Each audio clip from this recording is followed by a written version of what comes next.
I'm fitter than I thought.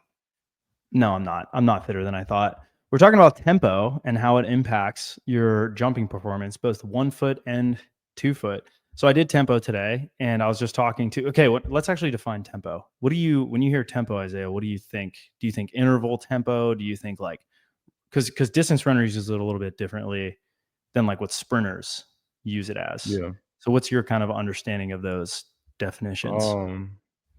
I think you're the only person I've heard the term tempo from, but I think of it as sub maximal effort running, but it's still sprinting. Like it's not jogging. I think of it as like in that 80% range, 70 to 80% Like, are you range. on the ball of the foot? Yeah, yeah. It's like Okay. sprinting, but not at max effort. Like you're using the same Like like a running stride action. almost. Yeah. Yeah. I agree. I agree. So I typically define it as like, we'll just define it in terms of THP because I think that's what's relevant for Yeah. our viewers. Maybe we Or can the talk about the the other stuff. THP definition. The THP system. So first is the extensive tempo. So extensive tempo would be 70%. And this is calculated a lot of different ways. When I used to do it or when I write it, it's in terms of perceived effort. Yeah. And extensive tempo is meant to be strictly cardiorespiratory. It's not meant to build up lactate, and lactate is correlated with other metabolic byproducts. So we use lactate, we measure lactate to really measure acidosis because they correlate 1-to-1 basically with each other. As lactate goes up, acidosis and hydrogen ions and all the stuff that is painful when you run hard also goes up. So that's intensive tempo, is where you build up a little bit of lactate. You have slightly longer intervals of rest. The velocities go up a little bit, the intensities go up a little bit, and it hurts more. Then you have special endurance 2, and this is in order of velocities. This is probably like 90%, and this is anywhere from like, at least my definition is like 300 to 800, maybe even 1200. Some people would extend that out. And that would be like, it's probably like, yeah, that's probably right.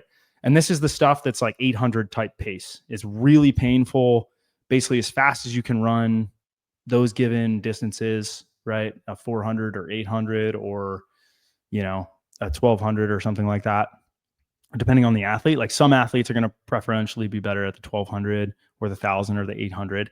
Some athletes like you and I are going to be better at the shorter, side of that range. Then I think of special endurance 1.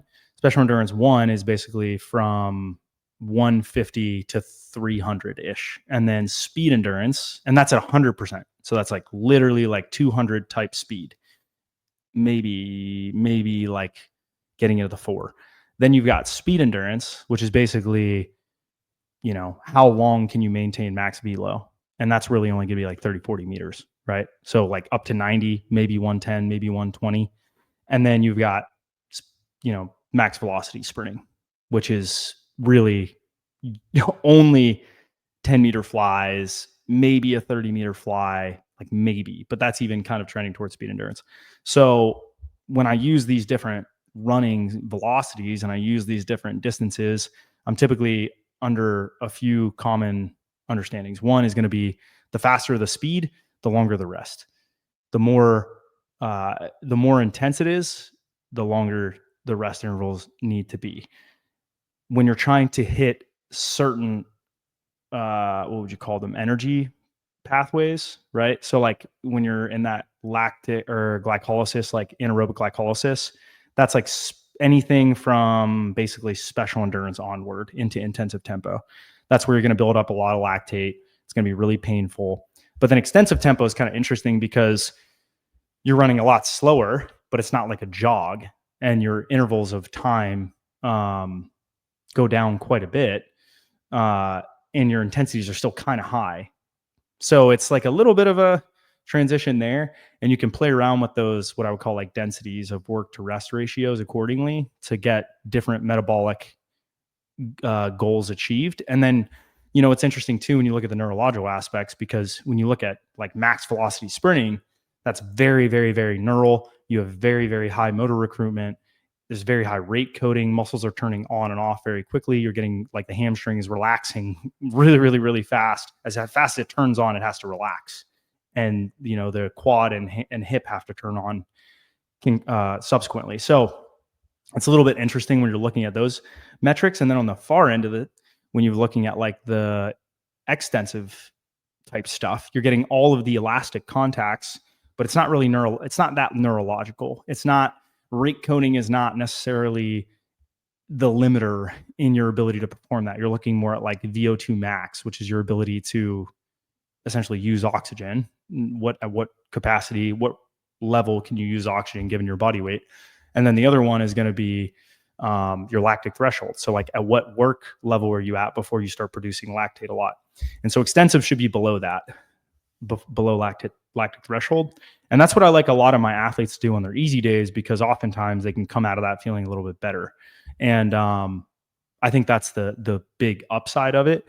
Some coaches will say the interference effect is why you don't want to have a lot of intensive or speed endurance or special endurance in there, or specifically special endurance and intensive tempo, like that, like 400 kind of grindy all out runs that hurt really bad.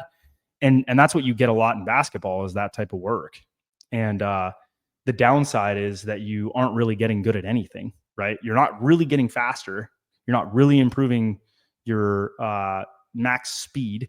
You're also not really slow enough where your body knows it's a slow run. So you're in this in between where your body's like, oh, I know how to run kind of fast, but I don't really know how to run super fast. And I think that that's okay for jumping athletes, actually. I think for 1 foot jumpers, especially, we're not sprinters. You know, we kind of need to be better at longer, especially power jumpers. Like we need to be better at slightly longer intervals of time. And sometimes there's, especially early season, a good rationale for that. And I've talked to Fabian about it too. And he's like, I love it. It's like one of my favorite things to do. And I've always found that to be pretty interesting, because a lot of coaches, specifically European high jump and sprint coaches, and then Australian high jump and sprint coaches, hate that shit. Like they're like, only do max effort stuff, completely ignore that. It has no place in a high jumpers training. And I generally am not that dogmatic. So yeah, I guess, does that make sense? And what do you think of that? Where can people go to get this programmed for them? Go to teachmestrength.com, because that's where the best training in the world is. And you can get this specific progression and these specific progressions the way that I like them. And I do other systems. I build in other systems too at teachmestrength.com. And if you're on the training and you want to do this type of training and it's not in your program, ask us. It's not there because most athletes are soft, and we realized when we made the training too hard, they would cancel because they're soft. Yeah. So if you're on the training, you're not soft, and you want to try this out, and I would also and we can get into this as well, which kind of athletes should be doing extensive and intensive tempo, and even the progressions past it. I typically only give it to athletes if they're out of shape. I think it's also good. So what I have found is when it gets to the harder stuff, when it starts getting into intensive tempo and the special endurance stuff, is that it can affect the quality of the lifting. Like it's like harder to bounce back from that stuff. But I think the low effort stuff can be really good for training. But having said that, who should be doing that type of activity? You're saying do extensive tempo, extensive, and even the other variations. Like in what kind of scenarios would you program each thing? I guess I want to follow up your question with a question. In what cases would you ever want to do extensive tempo? Do you think it would help you? For me personally? As a 2 foot athlete, like a high. Let me follow up your question with my question. Will they quit? No, I'm just playing. I see what you did. Podcast is just question deflection. Yeah, deflecting the question. So this is gonna be very anecdotal and based on no data. That's great. We love that. We have the only time we ever did tempo, I think when we were in Los Altos, I did some tempo work, a little bit of tempo work there. Very, very easy, but yeah, you did. The other time that I did stuff similar to it that's actually the only time I ever did extensive tempo at all, I think. Then I did speed endurance a lot in 29 Palms. And this is actually leading up to when at the time I jumped my highest. You're making the video about me right now, and I told you I think that was actually the first time I ever hit 50. It just never was measured. Mm-hmm. But leading up to that, we were doing, I think it was 150-meter runs at like max effort. I want to say Yeah. either 120 or 150. I think One of it's those probably two. I think it started at 90 and got all the way up to 120, maybe Yeah. 130. And that was brutal. That was in 29 Palms in the freaking desert, in the high desert heat outside, and that was really brutal, but I was in amazing shape. So those are the two times where I've done it specifically, like it was programmed in, we did it. But I've actually done a lot of running in the form of basketball. Like anytime we go through cycles where like we want to focus on my training quality and then we try to play pickup, like a lot of pickup instead of dunk sessions. Especially if I go to UCF, because it's like a full-size basketball court. I actually get a lot of running in there, and I always start the cycle like not in very good shape, and then like running shape, and then by the end of the cycle, I can usually like I'm dunking every single play and just outrunning everybody essentially. Right. And this is the anecdotal part I was gonna get to. I have, and I don't think I've ever measured my vertical at the end of cycles like that, but I always feel pretty good when I'm in good running shape. Like when I'm in good running shape, I'm usually in feeling healthy and in decent dunking shape as well. Um, it also has helped me with staying lean. Like Bobby and I just had like a 30-minute conversation while we were on the way back about diet and stuff. And he's like, yeah, it sounds like you're just lazy. And I was like, lifestyle plays a lot into that, but that's part of it. Like, I was like, I have a girlfriend that likes to eat out all the time, and it's very difficult. Like, imagine someone wafting a burger, like a Chick-fil-A sandwich, in front of your face all the time. It's hard that's to so say funny. no. That's what That's happens. so Just funny. like, you could just meal prep. I'm like, you're so European. But yeah, Lazy American. no, it definitely helps with staying lean. And then the other stuff is not measurable, but I feel pretty good. Like I generally just feel good when I'm in really good running shape. I feel like an athlete. There's a lot of times where I feel like a slob power lifter, but when I run a lot, I feel like an athlete. I like you doing a lot of dynamic work. And when you play basketball, okay, so I like when you do a lot of dynamic work, and we don't get that oftentimes in the training unless I go out of my way to program it. And so when you play basketball, it kind of checks that box for me.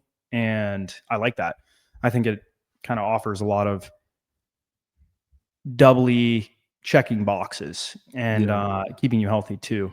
And I wouldn't mind doing it more. The hardest thing about it is amenities. Like finding a place to run. Like we went to this tracker. We went to like 3 different. I've gone to now 4 different fields, right? And so I went to a field in like down the street, and it was like, oh, you have to reserve this. So I go to another place. It's like a bunch of soccer fields. And like, you have to reserve this. And I'm like, oh my goodness. But they said you're okay to run today. Just you can't have like a training group out here. And I'm like, well, I'll keep that in mind. Like, if I ever have like, I can't coach people out there. Like if I'm just like running with some friends, I'm good. yeah, But I can't coach a training group there. That's different. So, I think that is a big limiter, especially in Florida. Not everywhere, but in Florida, I think that that's a major deterrent. I gotta. All right, sorry, I had to blow my nose there. I could barely breathe. It's like this pollen, Florida. But yeah, I think I would like to put it more in your training, if I could. But again, the amenities are very, very difficult with it. You don't necessarily enjoy it. I think that's another big deterrent. I don't think a lot of people enjoy it. Like it's kind of sucks. yeah, I look forward to it in a weird way, but it is hard. It's very, very difficult. And I think you also, when you're in that much pain, you're wondering, why am I doing this for general work when my goal is to like sprint faster or like jump higher or whatever else. I think for me, it's really good because I can get really, really warm and it allows my tissue to kind of open up. It's the only way I can really get that much fluid in my tissue without it like swelling or causing injury or something like that. So that's another reason why I really like it. But in terms of like who is this best for, I think if you're a 1 foot jumper, it's a no brainer. I really genuinely think if you're a 1 foot jumper, You have to be super lean. And I have consistently seen, especially for guys that aren't crazy, crazy talented, I've consistently seen it make a really big difference. Not necessarily for everyone, but I do think as a 1 foot jumper, extensive tempo, intensive tempo, definitely. I think speed endurance, big time. I think special endurance, big time. Special endurance is harder to integrate, but definitely like getting lots of speed endurance and special endurance 2 specifically is hard to integrate. I probably would just do special endurance 1. So like anything from 300 to 150. I wouldn't really go longer than that unless in general, I really don't. It's just at that point, you're kind of like bridging into truly anaerobic events, which there's just no point in doing. But getting kind of like out of breath and running like, upwards of a 200 or 300 maybe with longer rest intervals, I think is good. Even if you're going like, well, I love 150s. I think 150s are some of the most neurally demanding things you can do. Eric Broadbent, one of Mike's athletes for years, and he worked with a coach named Jason Kilgore in Pennsylvania at, I forget the name of the school, but they would very consistently say that speed endurance and special endurance 1 is like the most neurally, pardon my language, but fucking, that's the word they used. Like it just destroyed your nervous system because you're really, really high intensity. The contact forces are crazy high and you're turning on and off muscles very, very quickly with max rest, right? And you're doing it for really long, extended periods of time. And so like if you're truly 100%, it can be very, very, very taxing on your nervous system when it comes to like long jump or high jump or very like fast twitch dominant activities.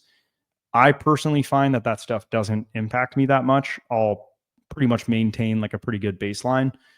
But I do think that for a lot of athletes, it would benefit them. I think if a lot of athletes had some function of this in their training, they would be better off. It's just Yeah. most guys don't want to. Most guys don't And want to go to the most track. athletes are fat too, is the other thing. Yeah, most athletes are fat. They don't want to go to the track. They're injury prone. So like it's a higher risk activity. And that's another reason why I don't program it all the time.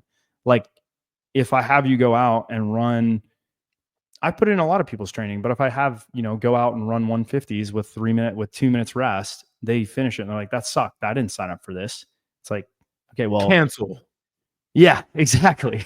And it's like, well, I know this is better for you, but if you don't like it, then I'm not going to make you do it. It's like the priority is sticking to the training. It's not Yeah, the priority is be consistent and do the training. If this is going to be the reason you don't train, then don't do it. Yep. You know what I mean? Yeah. But a lot of track guys like it. Like a lot of previous track athletes enjoy that sort of thing. If you're like a previous collegiate high jumper or something like that, they pretty well enjoy it. So I think that in those cases, it can be really, really good. Like I'm a previous track guy. I like it. I think it makes me a better athlete, makes me leaner, more confident. I can attack takeoffs better. I jump higher in the long run.